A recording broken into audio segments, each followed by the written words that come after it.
He gave us many examples of how forced marriage, how people neglect their children, and GBV is a serious, life-threatening that is affecting global and is a global problem. Not only in Nigeria, all over we have this GBV. So part of the thing that we see the strategy of how to reduce the GBV, which to entrepreneurship, gender equality, and the women empowerment is also part of the strategy that can reduce or stop GBV. So we also, as I said, we are going to, I just want to do the brief recap. We also, after that presentation, we moved into the sign languages, which the focal person from Aslim took us through the letters and key important words that we're supposed to know in GBV, like rape, emotional, child labor, sex, and force. He even took us through the sign language, which I think that is the majorly thing that personally me I learned. With all the meetings that I have been attending, this is something new that I have experienced. So I think the same thing with others. So some of the action point that was raised that they're supposed to engage these experts that teaches people with living with disability. So part of the suggestions that was made was to involve them in the ministry line to engage them in Nana Khadija Center so that to be supporting those vulnerable people or special people that were victims or they were survivors. So part of the thing that was raised also that we are going to develop IEC material for these GBV cases. What is survival of GBV, and that you can understand from the language from the little we learned yesterday that he is coming to register official report about possible experience of one form of GBV or another. Now, any comment, any observation, any further question, anything? Is there anything we feel we needed to say, we needed to share? Because all of us here, most of us here are field workers. We have had courses to be confronted with one challenge to another challenge related to GBV. Are there experiences we have had in the field that gave us tough time to respond? That unfortunately difficulties of addressing such challenges.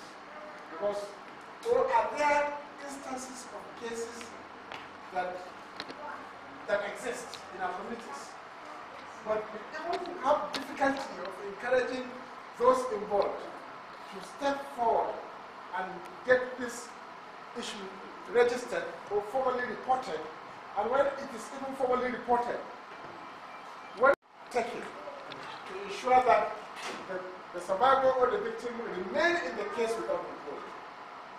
Because most of them do not. Even when these cases are reported, there will be intervention from different groups and people and inflation to say that let there be, a settlement at the level of the house, at the level of the community, at the level of the society, at the level of the elders.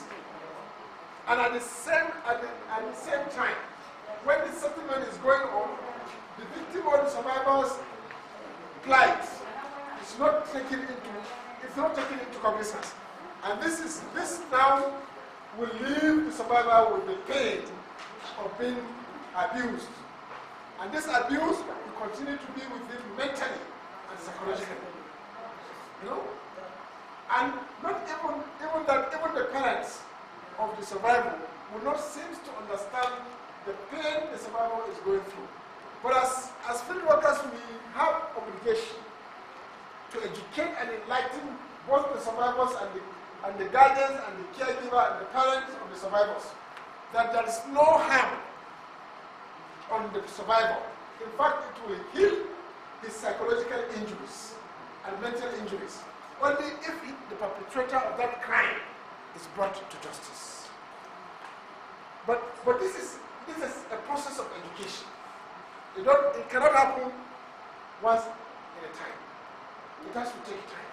And people need to know that these stages and steps that are necessary for us to take to educate and enlighten the public on the need to report issues of GBV and insist that GBV cases are treated as normal criminal, as other criminal cases, just like theft. Just like theft. Everybody is ready to go to report a thief. You know, to the police station, to see national security, civil and defense corps, to various organizations. Once it's the thief, everybody is ready. Even from the family, they will want to take the thief from the family and take it to the police station. But why? Why is it that perpetrators of GBV, we don't feel confident to report them to the appropriate authorities and to insist that their prosecution process must begin and conclude earnestly for the purpose of the survivor having some psychological and mental relief that the person that abused him is now brought to justice, and that relief in him will give him the courage as an individual to become bold enough to support other survivors, to support other victims, to be even an advocate and agent of change. Somebody who is abused, whose perpetrator is brought to book, prosecuted, and punished according to the law, can now come out boldly in the society and be a champion of the fight against GBV. But somebody who has been abused and his perpetrator goes scot-free doesn't have that confidence. He cannot be an agent of any change. He will be hiding his face in shame in society. But if he knows that the person that actually is responsible for his abuse is languishing in jail, for instance, he will be bold enough. So, other experiences we have had as social workers, members of the security agencies, as workers in referral centers, are different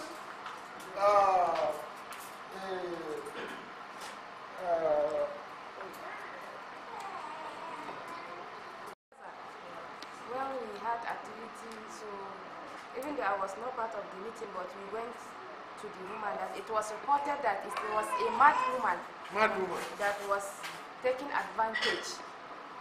In fact, to cut the story short, she was giving birth for her third baby in Kalenjin, you know, the community. So, because of how the story came to us, we were eager to go and see. We were able to reach there and see that it's true that she has given birth to a newborn baby, a baby girl. So, according to the story that we had, the people used to sexually abuse her severally. That she has first child, second child, and now this is the third child. So I don't know, because I was not fully engaged in that, but that thing we supposed to come in as we are protecting their needs. See this one, they have abused her sexually and emotionally, because when we are interacting with her, I could remember when the guy that referred us to her, he called her name and said, one, he said, Allah, she said, Amin. If you look at her expression of saying Amin, like she knows that she was abused, but she has no option. She has no anything to report or to take action, even though she is. Yeah, they start listing some of the people that are suspected. So the case is on civil defense office, because it was one person tell us that this mad women, this is Sokoto happened. So we too, I visited there and reported in they are set on process tracking the Madam.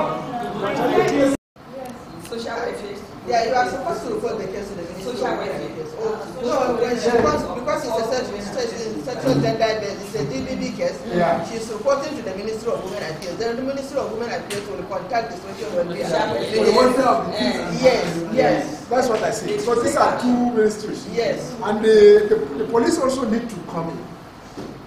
Because now it becomes a criminal case that needed to be investigated. The Women Affairs can investigate. You cannot investigate. The police are the police will No, the only thing that when they involve them now, they will now write officially to the police. I think, and this woman. Social welfare. Yeah, you are supposed to report the case to the Ministry of Women Affairs. No, because it's a sexual gender, it's a DBB case. Yeah. She's reporting to the Ministry of Women Affairs. Then the Ministry of Women Affairs will contact the social welfare. For the welfare of the kids. Yes. That's what I say. Because these are two ministries. Yes. And the police also need to come in. Because now it becomes a criminal case that needed to be investigated. The Women Affairs can investigate. You cannot investigate. The police are the police will No, the only thing that when they involve them now, they will now write officially to the police. I think, and this woman. One of the children. 3 kids. Under the care of somebody who needs care. That means if And the trend will continue. The trend will continue. Yes, and even One of the kids, if the kids they have girls, they will still also abuse. Even the boys who are being abused. So I think it's data officers in the Department of Women Affairs, Department of Child and the Planning Department. So we are collecting the data of women and the cases of women. Child is collecting data of children. So, but I don't know. I'm hearing cases being reported, and you are not. This case is a new case because we are feeling to just interview people to know the actual guilty of this issue. so that from here, whatever revelations they have, they will just go to communities and make arrests and come. What happened to the Because the local civil defense can't do this. Can't do this one. They cannot do that. Because they are part of that community. They are already part of that community. One influential person is enough to kill the case of the civil defense. Professor Brock, what happened to the perpetrator? Has he been? It's not interesting. Because they are mentioning a lot of people. Yeah, they will get them arrested. The police here in Tangana, the civil defense there in Tangana, they will not take them seriously. Because they are part of them. They are part of it. They will take them seriously. But the crisis,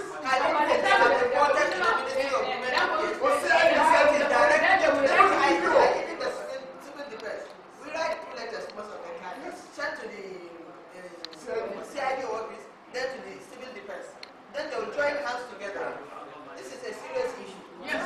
You know, these are the scenario because a lot of time when we get the case, even you know that there are a lot of cases from Ghana. We are written directly to the Ministry of Women Affairs, and the directly to the Ministry of Women Affairs will direct us ever to the Initia Center plus that CID unit. We have some cases there. because her case is complex. Mental illness is involving women and Serious sexual abuse. We don't know whether we cannot say whether they should be beings or the mice. Yeah, we need to know. Even the kids. We don't know what the conditions of the kids are. Because they now need comprehensive medical examination. And the center, those who have centers will be the one conducting the medical examination. So, she's looking. So I think even this one, we can say that the reason why we succeed with this is it could be even simple depression. only this one is affecting this only we are in 2 years. So this is the first time we interact with the case since the committee, the surveillance team were just from last year. Yeah, I think our mental illness is not severe. Yeah. It's not that severe. Because she can be emotional.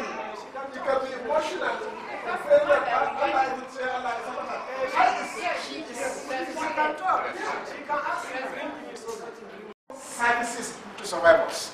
This woman haven't had any service. This woman is not even a survivor. In the context of what he said, she's only a victim. Because we don't want to use that word victim. But for that woman is actually a victim. Because she's not even surviving the violence. She's not surviving it. She's still going through it. A woman that is mentally ill, having 3 children without father, no. And we need to establish this case to give us the stepping stone of fighting similar cases. Everybody thinks a madman has no any form of anybody who is mad, who is mentally ill. We think in this society, by the only gata. So like, do I think I can be back to that? So we need to begin with this case to show that it's a human being, it's a member of the society, and the laws protect him. I think the small issue is lack of. We need to be strong. We need to be very strong and proactive. Aligned with cooperation partners, priorities for the NGDB is a priority in every development cooperation. No development can be achieved without integrated framework of fighting GBV. GBV is poverty related. Wherever GBV is. Yes, no, I just wanted to back and confirm what you are saying. Some years back, because she on the street permanently. She on the street permanently. We judge the family. Even the family, when you go, they don't want to interact with you. Even the family. They don't want to talk. That's why we say that we talk with the district and the district she's residing and the settlement she's residing is under the chairman of this committee. That is AUZ-CINEMATOGRAPhy. And him too, he used to report the case severally to the surveillance because he's cooperating and he don't want to any things. So that's why now for this we are going to take. You know that we can even take this case to the Sultan. We can take this court to the Sultan. Because it's a high profile case. Any district that compromise the issue of GBV is going to be highly punished. And let's talk one by one. No, we are talking about that case is very important. Yes. NGO are not tourists in the area. They are not there for tourism. We have the CSO working. Don't let us give ourselves stress. We will follow it up from we are only concerned, madam, because it has taken too long time. We will follow it up to find out what happened. 3 kids. We'll just find out what happened. But I wanted to give, please, also talk of certain cases that are happening, not only this one. I want to give an example. If we begin to bring all our what we are seeing there now, it will be terrible. No, it doesn't be terrible. Let us just, now you have heard it, I have heard it, Umar has heard it. We'll go back to the surveillance team and find out what is happening, and we'll work together with the group that is supposed to be pursued. So that we will do that one. Yes, I think we'll do that's that for now. I wanted to bring out another issue that some lapses, and I'm saying it because Umar is here, Abiba is here. There used to be a mad woman who had a daughter called Aisha. They were sleeping under that tree in First Bank. I know how many times I went to social welfare for that case. That is not now that GVV is on. I just felt that there were certain things that certain people whose responsibility it is are not taking use of their action with long legs after our pursuit, follow social welfare. If they can't do anything to the mother, let them even take that girl. They get back? I tried to take Aisha to my house. The mother did not allow me. She won't. I wanted to take the two of them to the house. The mama will run away. Yes. I contacted the people who ought to put hands. They didn't do anything. And then when that girl got pregnant at that, with legs tiny, without food that they went to eat, that girl died when he went to put to birth. And the mama went away and I could not find him again. Some of these cases we thank God because they are here. Who brought out that Amgaza case? It's the surveillance chair, surveillance. So why didn't you report it? And why have you not taken the thing to Women Affairs? Because when it comes to that kind of a woman, it shelter the woman and the children need. Yes. And in our meetings, we have been talking about it. And you know where that case should have been reported. So why did you report it to Women Affairs? So let's make progress. With great level of confidence that I have survived a particular crime and I'm coming out strong and I'm becoming an advocate, an agent of change that will fight this court. And that's why we are moving away from victim. But the pathetic condition of this woman is making me feel that she's not a survivor. It's making me feel to go back to this standard, this kind of victim. Who she is. Yeah. Having 3 children. As somebody who's mentally ill.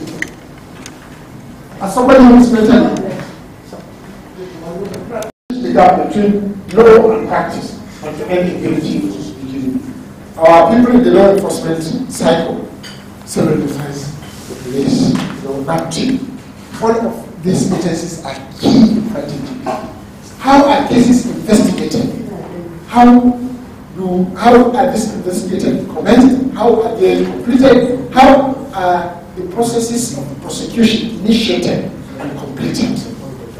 And it's our responsibility to ensure that the right thing is done. The surveillance team have actually compiled a case, gathered data, and shared data with the Ministry of Women Affairs. They need to follow at what stage, because there are shelters, toxic shelters, and this shelter will give her relief. The next thing is medical care. She has gone through 3 pregnancies. We don't even know her condition. Is she surviving is she even experiencing any sexually transmitted disease? First, she needed to be tested. The kids needed to be tested. We don't even know how are they there if the kids are also abused. We need to also conduct some examination about the kids for the shelter. So we need to make the right. It's her right. We need to give her that right for protection. And that right is to first establish that she has right to access to medical care. And you couldn't even come to establish that the case of her mental illness is that severe. It's something that can even be treated. But she's abandoned. And that's why the Ministry of Women Affairs has to liaise with the Ministry of Social Welfare. So now, when you give her medical care, medical examination about anything that has to do with sexually transmitted diseases, now a psychiatric needs to come and examine her condition. And now this examination will be followed up with necessary drugs that will help her stabilize mentally. And then she comes back to her normal human being. And now, then she begins to realize who and who, then those who conduct the investigation will have now the advantage to interact with her and get information, quality information that will lead her to tracing those who are actually responsible for this serial abuse of this woman. The gender-based discrimination and violence, including forced sex, is the cause of many sexual and reproductive health problems, including sexually transmitted infections and unwanted pregnancies. Just the case we are talking about. This is just what we are saying. All of this discrimination and violence against women, including forced sex, is the cause of many sexual and reproductive health problems, including sexually transmitted infections and unwanted pregnancies. And this woman had 3 unwanted pregnancies under full watch of the community, and even under full watch of her family, and full watch of the NGOs and CSOs, and full watch of the agencies that are responsible to protect the children. This is bad. And every day, brothers will come and give us support and give us funds. We conduct seminars, we conduct workshops, we tell ourselves, we speak English and we disperse, and our cases are there in the community. It's terrible. This is really terrible. So we need to act. We need to act as workers who are trained, who have received training of various sorts to respond to these issues. There are a lot of Trainings upon training as opposed to the parent pathway has been established. So I don't know why cases are not fully reported. We thought that we have to do continue doing business as usual. That in these cases, even if they are reported, nothing is done. No! We have to change that mindset. Something can be done, and something must be done, and something will have to continue to be done, so that our society will change for the better.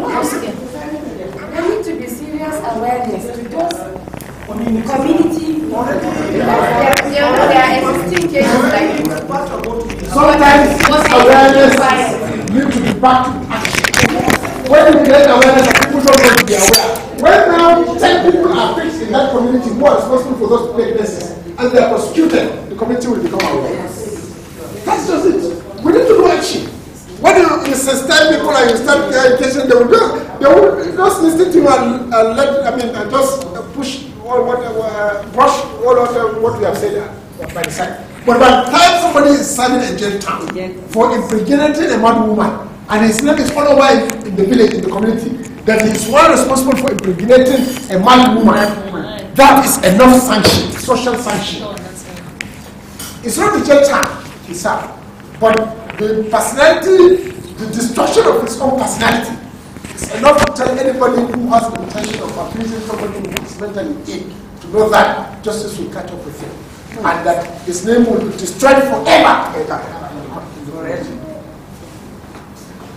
So, no data is scarce because we don't collect the data.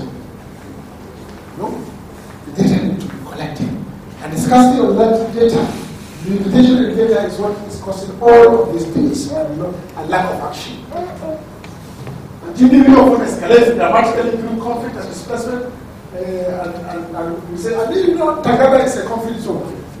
Because bandits also operate in Tagada. Yeah, even we are operating, we have this system that we reach people, because we normally, and one of our challenges we are doing is how we are going to reach the community outreach services, because there are some mobility there. So in one or the other, we are trying to invite the community leaders to our respective games and clusters, so that we are passing knowledge to them. We are reporting, there are even last month, report with one of there are one person, named Solomon with one child. He was now in prison.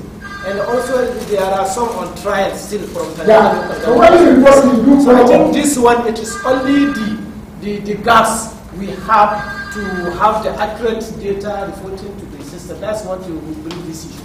So this one, because there are one woman I can see in the community based on the mobilization. He went to the civil defense office and said them, this mad woman is her third delivery here. And we need to take action. So he called me and we sent people there such to investigate. Yeah, it's okay. It's okay. But we said that we need to step up. We need to up our game. We need to do better. We need to increase our intensity. The only way that we can find out these cases is through these meetings that we used to have. Yes, it's a good idea of having this meeting. It's because it's from there that they used to open up and share their experiences of what is really happening in the community. So I think we should maintain that culture of conducting meetings with the community people. That is where the easiest way of collecting data of this GBV. Whatever will work for us to get the data. Yes, yeah, because if community people. Yes. When community people, if one person stand up and share experience, another one will say, we have this kind of case, so they will still share. But if you are not meeting them in group or meetings, you can't get such kind of information.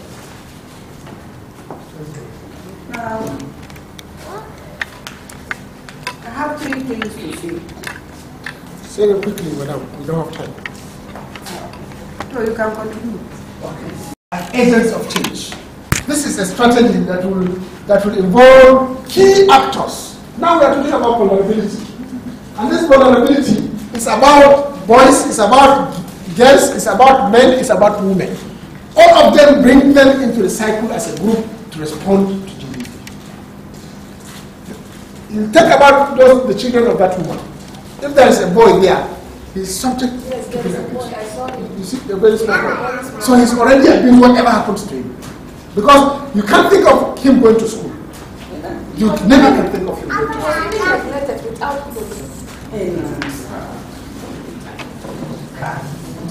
A man and a woman. And everyone must actually be seen as one who can promote and advocate for a change in behavior and in attitude towards gender. And gender is particularly talking about weak people, vulnerable people, people that are exposed to risk. It's not only about women, it's not only about girl. It's all about any category of individual that is actually the transformation of norms and behavior that underpin GBV. One thing that we always forget that we don't tend to take into cognizance is our general conduct, our behavior. The norms that underpin our action. For instance, this one woman, for years, she has been just abandoned in the community, no shelter, no care, no protection. The first line of abuse on this woman is her family. Her family, that's what they are. Yes. Because the family exposed her to danger by either abandoning her or pushing her out of the house. About this mental people are chased out of the house. Yes, they don't care. And they feel she is a burden to the family. So the family don't even want to be associated with her. That is the first line of abuse. And that is a norm. That is a norm. If somebody is sick of malaria, you take him to hospital. If he has typhoid, you take him to hospital. If he has a fractured leg, you take him to hospital. But if he's mentally ill, you don't take him to hospital. Why? That norm must change. Yes. It's a normal illness. Somebody who is depressed can also be cured. Naturally, just as somebody will be cured of malaria.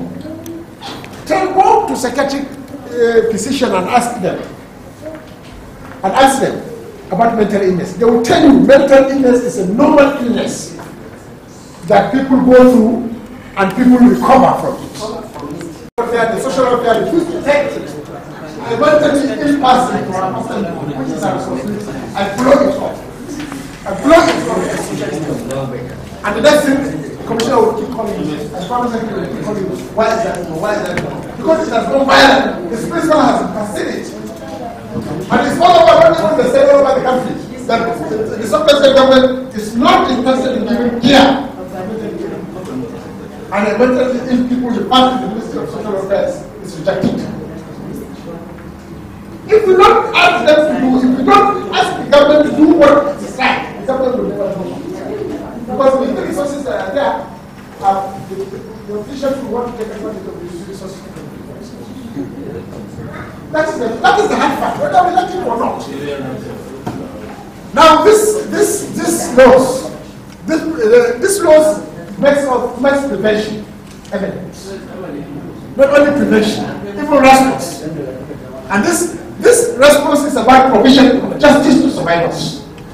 If survivors are not served with justice, they lose hope in society. But once they are survivors only if they get justice. They are victims, they don't get justice. Now, legal frameworks and punishments shape norms of society.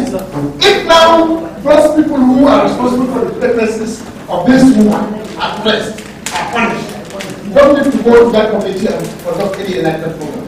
Forget about it. They are already elected. They are educated. They will not do it. But go 100 times elected and educate them. Take no action on a case that you are just rescued. But this will serve as deterrence. Now, improving existing legislation directly linked to GBV. The present historic numbers of laws and policies addressing different forms of gender-based violence is to a large extent due to sustained and strategic advocacy from women's rights organizations across the world. Simple, non-violent language can get you into trouble. Just telling a lady, can we go for a dinner? Can then you into jail? Yes. She looks at you and says, you cannot afford dinner? What kind of language is this? Well, the language is you are asking her out. How can you bear that? And it's a normal thing. But you have to be very careful what you do. You know, when you want to give compliments, well, you have to be very careful which compliment you give. Otherwise, she file a case of abuse or harassment against you.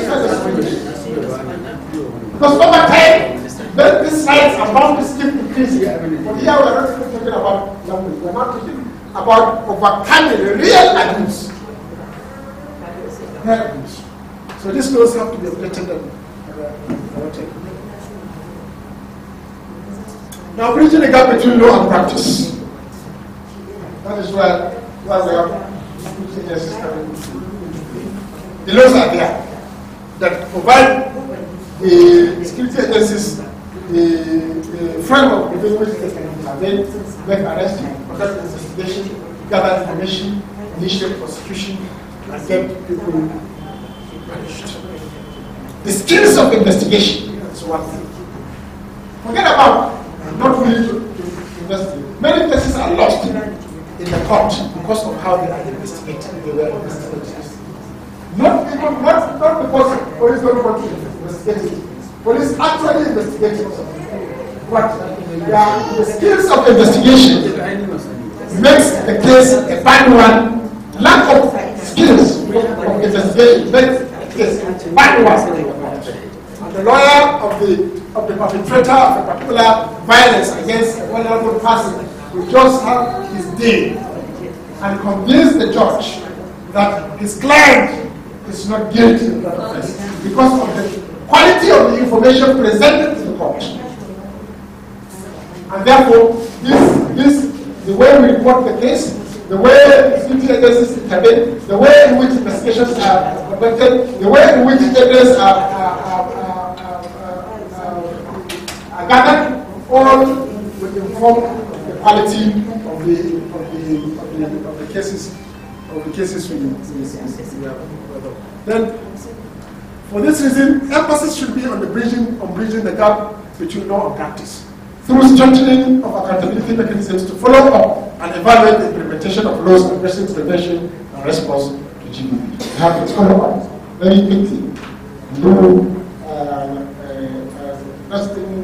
in-depth examination and investigation of what the scenarios are that are related to GBV. Then the rule of law and any impunity for GBV. What is happening in our communities now today?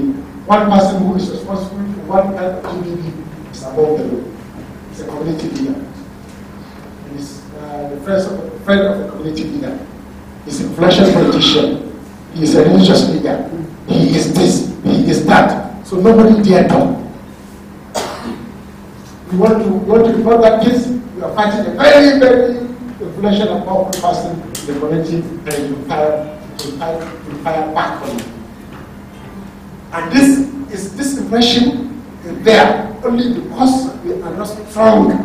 We don't have strong and vibrant civil society organizations and NGOs who are real agents of change.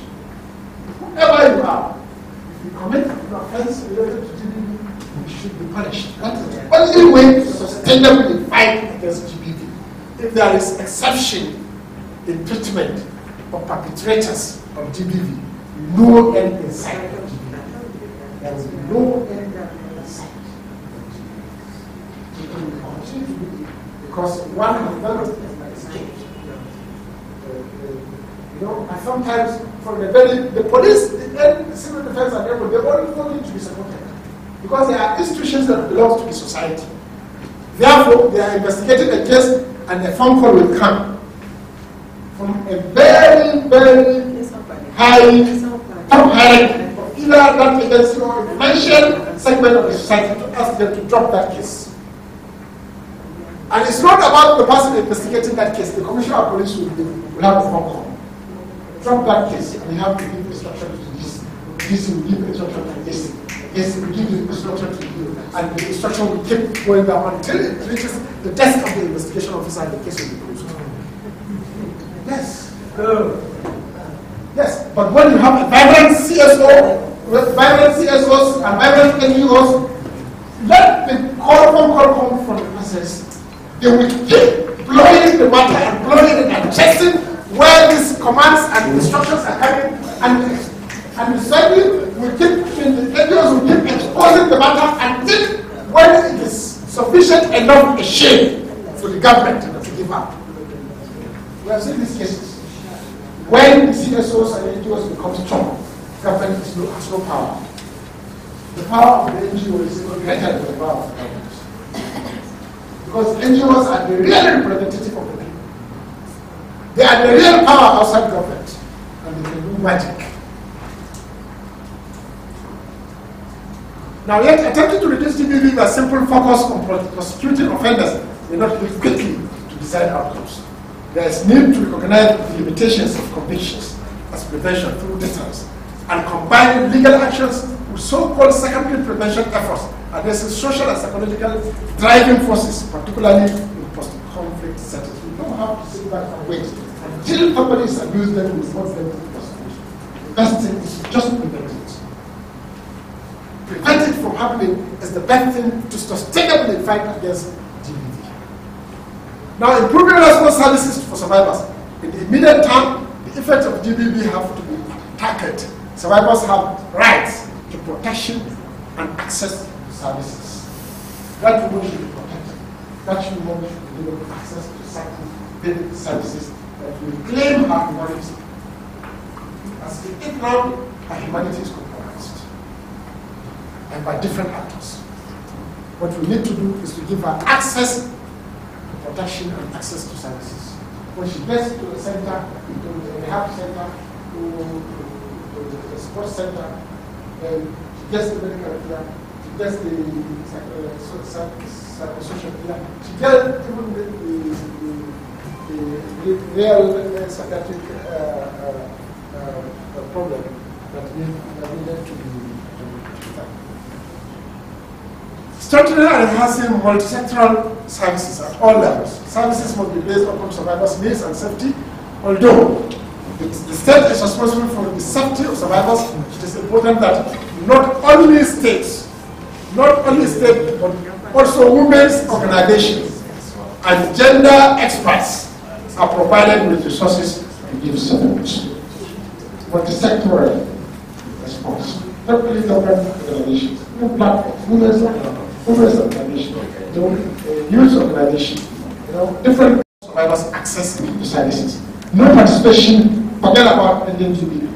Women, boys, girls, men, perpetrators, victims, survivors needed to be involved in the campaign against the scourge of LGBT. National systems. Actions to provide, to prevent, mitigate, and respond to DBV is in emergencies, strengthen national systems and build local capacities.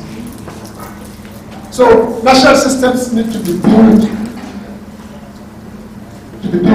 very strongly in order to respond most appropriately to the scourge of DBV. Positive gender and social norms. Our attitudes must change, our behavior must change, our perception must change. Our prescription of what is right and what is not right must change. Our values, what we desire most, must change. How we ought to behave must change. If we see a victim as an entrenched person in the community, DBV will never end. But we must see the survivor as a hero, as a champion, as an agent of change, as somebody who is courageous to fight the scourge of DBV. And therefore, gender and social norms must be. When we see again But here we see a woman must change. The way we also see boys, little boys, must change. The way we also see men who are weak in power relations must change. DBV survivors access quality mental health and psychosocial support used on healing, empowerment, and recovery. Most victims of DBV will have mental health challenges, depression. This depression needs to be managed. And the management of depression is about mental health. So, as psychosocial, mental health and psychosocial support are closely related. This will help empower you and make you recover well. Safety and security you have mentioned. Justice and legal aid, dignity kits. Culturally, level dignity kits are distributed to affected populations to reduce vulnerability and connect women and girls to information and support services. UNFPA and other gender-related international organizations have kits, peculiar kits that are distributed to survivors of GBV that makes them much more comfortable in the community in which they live. Even giving them right, honorable clothes to wear makes them feel this is their level of confidence. Then socio-economic empowerment. We said that addressing girls' access to livelihood support to mitigate the risk of DBV and survivors access to socio-economic support as a multi-sector response. Then the follow-up systems. We said much about this. The NKJ Center is here to tell us a lot about what they are doing and how overwhelmed the center is. I know by now, if our reporting system is good, the center should be overwhelmed, with cases and what challenges they are going through and what needed to be done to repeat centers like this all over the state and all over the government, so that cases from ISA don't have to travel as far as ISA to Khadija to Nara Khadija Center to get first-hand and immediate care. Then, of course, mainstreaming. GBV risk mitigation and survival support are integrated across humanitarian sectors at every stage of program cycle. Whatever you do justice, you get justice. Then mainstreaming is very, very important. Meaning that in everything we do, we mainstream gender. And that mainstreaming of gender regulations and rules and do's and don'ts and, strategies that are most appropriate to taking the other to respond to the scourge of GBV. Then we talk about securing human and financial resources. We cannot do that without finance. All of these surveillance data officers all over the world are being financed. So we need to know that the funds are being allocated, and these are coming from budgetary funds, meant for education, meant for health, and now they are marked to give protection to society. We have to put these resources to the best of use by collecting the quantity data that will guide the government and will guide the stakeholders in responding most appropriately to GBV. Then, of course, in particular, as global co-lead of the GBV, the UNFRA is responsible to ensure that GBV coordination mechanisms are in place and functional, and where needed to act as the interagency lead or co-lead of GBV sub-cluster, often in partnership with government or an NGO. That's why we have the